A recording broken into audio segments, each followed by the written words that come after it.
You have likely experienced this before. You speak in a meeting, you contribute in class, you explain something clearly. And yet, by the end of the interaction, your words dissolve into the air as if they were never structurally anchored to begin with. You are not unintelligent. You are not unprepared. You are not incapable. But you are processed as background. The common advice offered to you is confidence. Speak louder. Believe in yourself. Project energy. That advice addresses emotion. It does not address structure. Authority is not a personality trait. Authority is architecture. And once you understand architecture, invisibility becomes a correctable design flaw rather than a personal defect. Most individuals believe fluency is the ceiling. If they refine grammar, expand vocabulary, and eliminate filler words, they assume influence will follow automatically. Fluency is the floor. Authority is the ceiling. A fluent person can communicate clearly. An authoritative person defines how communication will be interpreted. Governance begins when others orient to your statements as structural reference points rather than optional commentary. If you want the technical schematics behind what we are installing, the forensic PDF linked in the description contains the Trinity Architecture diagram, hard floor drills, the strategic pause timing model, and the connective audit worksheet.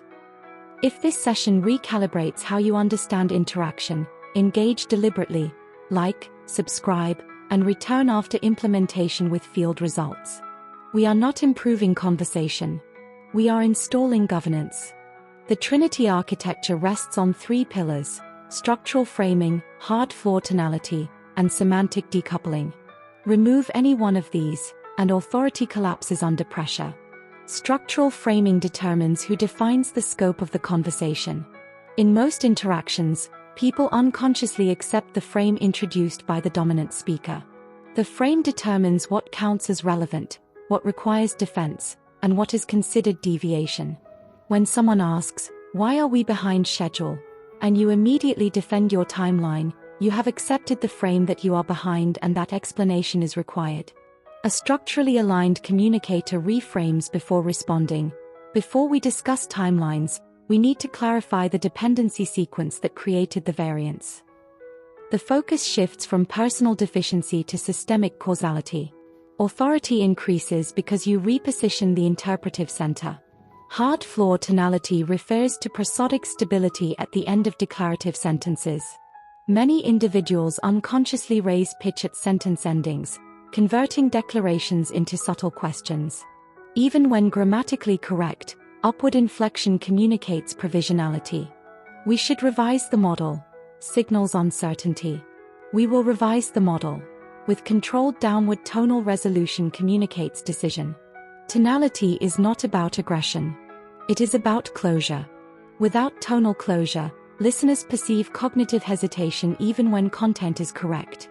Semantic decoupling addresses emotional pressure and cultural dynamics. Modern professional culture often promotes empathy through mirroring. Mirror tone. Mirror emotionality. Mirror intensity. While rapport has utility, uncalibrated mirroring signals subordinate alignment. Semantic decoupling allows you to acknowledge a value without allowing it to dictate the transaction.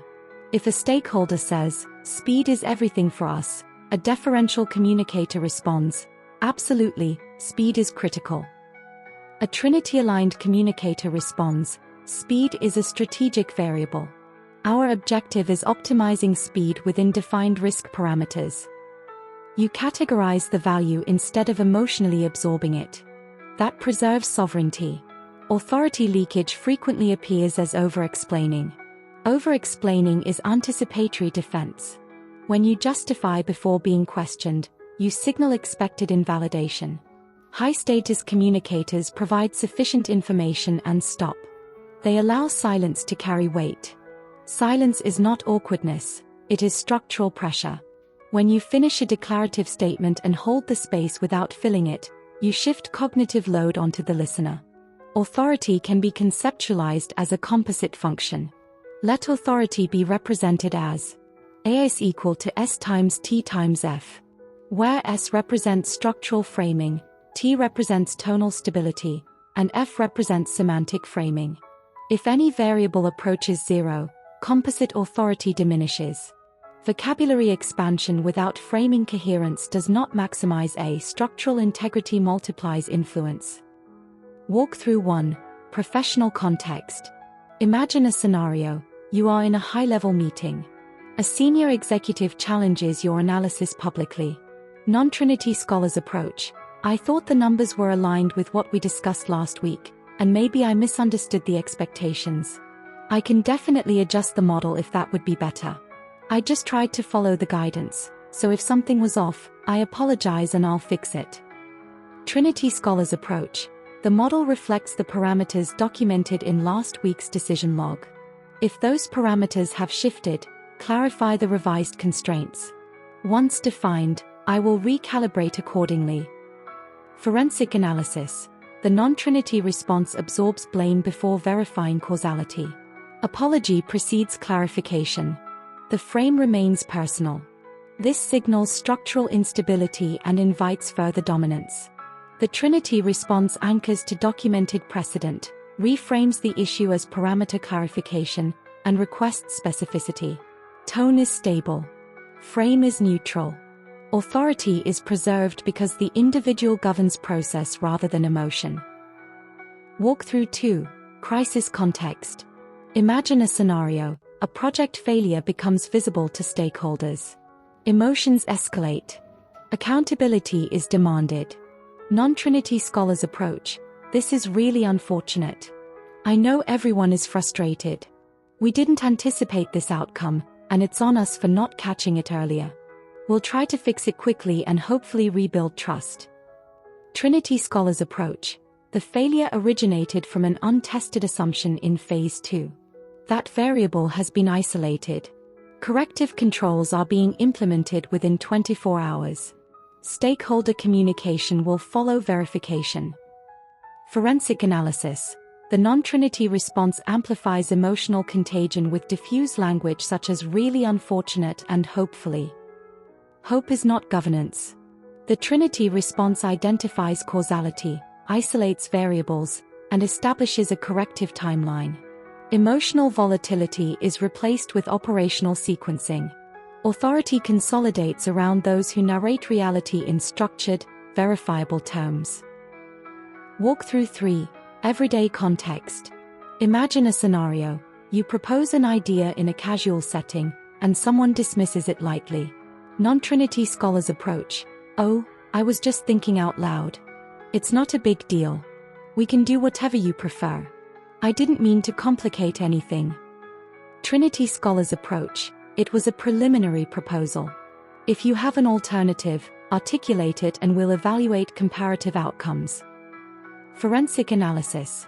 The non-Trinity response minimizes initiative to avoid friction. Repeated minimization trains others to deprioritize your input. The Trinity response neither escalates nor retreats. It maintains proposal status and invites structured counterproposal. Authority becomes habitual rather than situational. Key takeaways.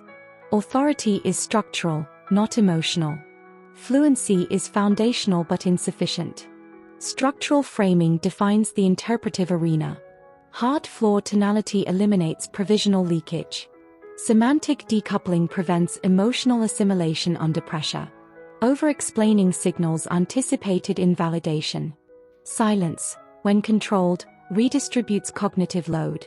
High-status governance in language does not require aggression. It requires clarity, stability, and frame control. When these variables align, your speech transitions from commentary to reference point. Homework. For the next 48 hours, install the hard floor. Audit every declarative ending and eliminate upward inflection. Record yourself if necessary. Conduct a connective audit on your last 3 professional communications and remove unnecessary justifications or premature apologies. In your next meeting, practice reframing one question before answering. Do not escalate emotionally. Do not retreat defensively.